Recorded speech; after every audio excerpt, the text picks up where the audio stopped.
E se eu te dissesse que existe uma substância tão poderosa, que apenas 1 grama dela liberaria a mesma energia de uma explosão nuclear? Tão rara e cara que produzir alguns átomos custaria trilhões de dólares, e que essa substância é literalmente o oposto de tudo que você vê ao seu redor. Prepare-se para conhecer a antimatéria, o maior enigma da física moderna. Existe um universo espelho do nosso, um lugar onde tudo é invertido, como se você estivesse olhando através de um reflexo cósmico. Nesse universo, as cargas elétricas são opostas, mas tudo funciona exatamente igual. Você poderia ter uma versão de antimatéria de si mesmo, vivendo em um mundo de antimatéria, sem perceber diferença alguma. O problema? Se esse seu duplo de antimatéria encontrasse você, ambos seriam instantaneamente vaporizados em uma explosão de energia pura. Não sobraria nada, apenas luz. Esse é o poder aterrorizante e fascinante da antimatéria. E acredite, ela não está apenas nos filmes de ficção científica ou em teorias malucas da internet. A antimatéria é real. Foi descoberta há quase 100 anos e está sendo produzida neste momento nos aceleradores de partículas mais avançados do planeta. Mas aqui está o verdadeiro mistério. Se matéria e antimatéria foram criadas juntas no Big Bang, por que só existe matéria ao nosso redor? Onde foi parar toda a antimatéria? E por que essa resposta pode ser a chave para entender a própria existência do universo? Prepare-se, porque hoje você vai mergulhar no enigma mais profundo da física moderna. Para entender a antimatéria, você precisa primeiro entender do que você é feito. E não estou falando de água, carbono ou proteínas. Estou falando do nível mais fundamental. Tudo no universo, absolutamente tudo, é composto de partículas minúsculas chamadas átomos. Você, a tela que está na sua frente, o ar que respira, até as estrelas mais distantes do cosmos. E esses átomos são feitos de peças ainda menores, prótons com carga elétrica positiva, elétrons com carga negativa e nêutrons sem carga. Agora vem a parte interessante.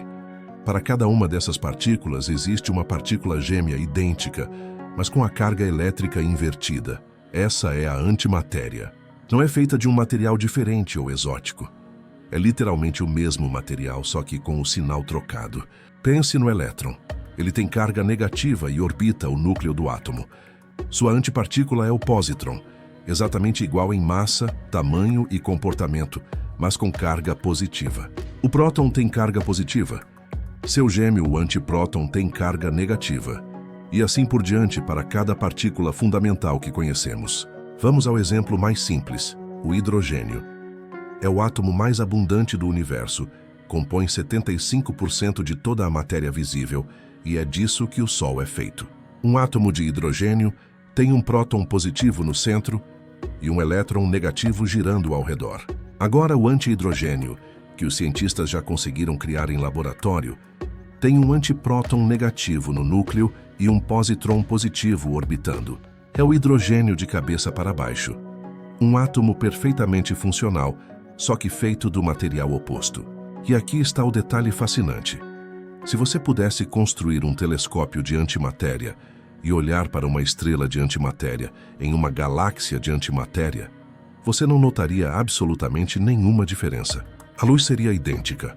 As leis da física funcionariam da mesma forma. Seria impossível distinguir.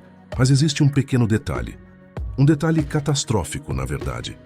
Matéria e antimatéria não podem coexistir. Quando uma partícula de matéria toca sua antipartícula correspondente, acontece algo chamado aniquilação. Ambas deixam de existir instantaneamente. Não sobra nada físico, zero. Nada. Elas se convertem completamente em energia pura, em forma de luz e outras radiações.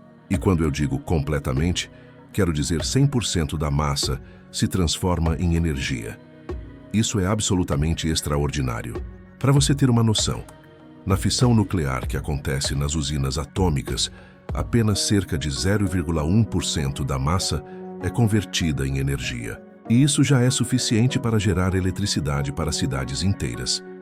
Na fusão nuclear, como acontece no Sol, cerca de 0,7% da massa vira energia. Já é bem mais eficiente. Mas na aniquilação matéria-antimatéria, 100%.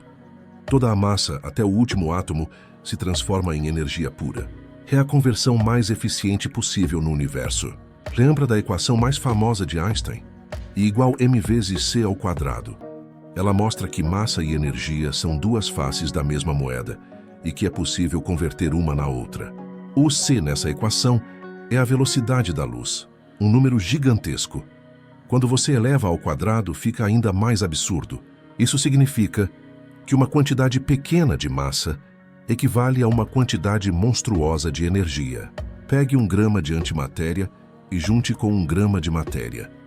A energia liberada seria de aproximadamente 180 terajoules. Para colocar em perspectiva, é energia suficiente para abastecer uma cidade de 100 mil habitantes por um dia inteiro, ou equivalente a 43 quilotons de TNT, mais do que a bomba atômica de Hiroshima.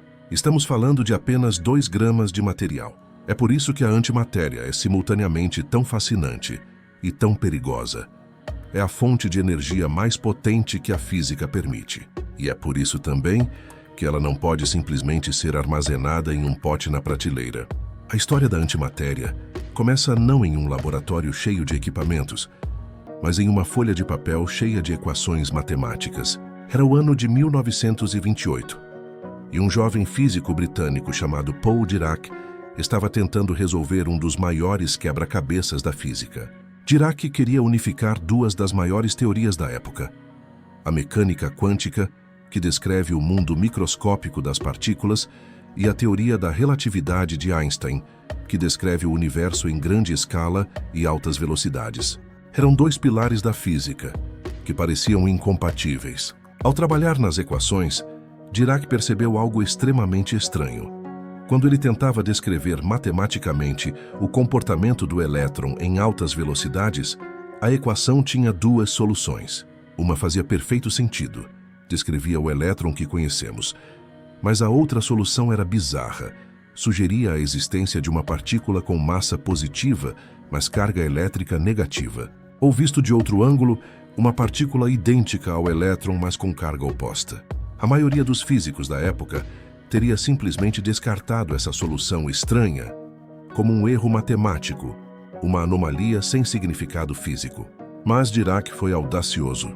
Ele decidiu levar a matemática a sério. Se as equações previam essa partícula misteriosa, talvez ela realmente existisse. Em 1931, Dirac publicou um artigo propondo que deveria existir algo que ele chamou de antimatéria, um tipo de matéria com propriedades inversas. Era uma ideia revolucionária e controversa. Muitos cientistas eram céticos. Afinal, ninguém nunca havia visto antimatéria. Como algo poderia existir, apenas porque uma equação dizia que sim? Mas a matemática tem um poder extraordinário. Quando feita corretamente, ela revela verdades profundas sobre a natureza, mesmo antes de observarmos essas verdades diretamente. E Dirac não precisou esperar muito para ser vindicado.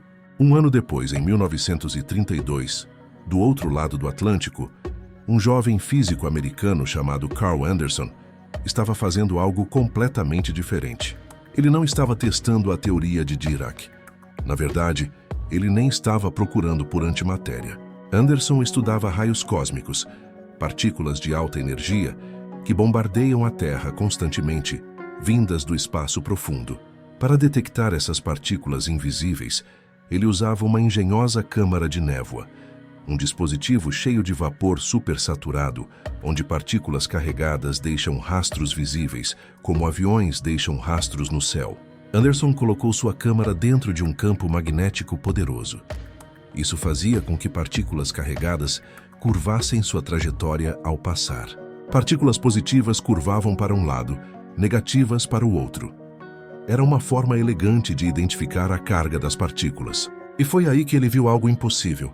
Entre centenas de fotografias, apareceu um rastro que se comportava de forma estranha. Tinha a massa de um elétron. Isso era óbvio pela forma como interagia com o vapor, mas curvava na direção errada. Era como se fosse um elétron com carga positiva. Anderson verificou tudo repetidas vezes. Seria um erro do equipamento? Um próton que perdeu energia? Mas não. Todos os dados apontavam para a mesma conclusão impossível. era realmente uma nova partícula, idêntica ao elétron em tudo, exceto na carga elétrica. Ele chamou essa partícula de positron, o elétron positivo. E sem saber inicialmente, havia acabado de descobrir a primeira antipartícula da história. A previsão maluca de Dirac estava correta. A antimatéria era real. A comunidade científica ficou em choque.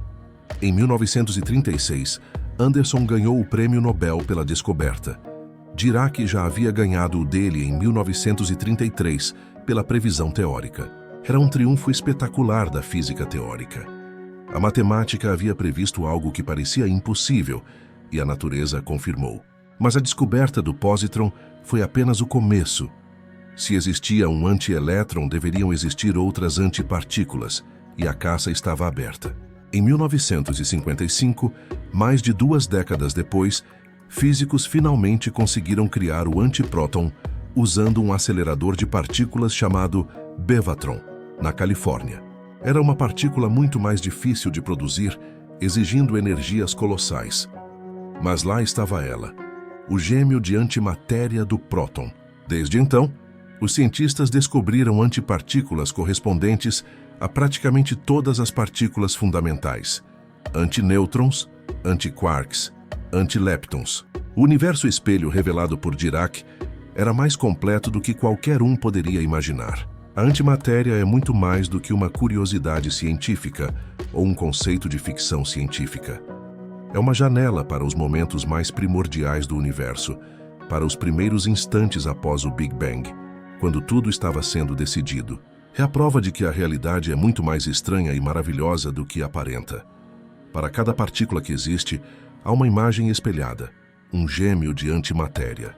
E se as condições tivessem sido ligeiramente diferentes nos primeiros microsegundos da criação, talvez fosse a antimatéria que dominaria o cosmos, e nós simplesmente não estaríamos aqui para contar a história. O fato de que estamos aqui, feitos de matéria e não de antimatéria, não é acidente. É o resultado de uma assimetria fundamental que ainda não compreendemos completamente. E desvendar esse mistério é uma das maiores buscas da física moderna.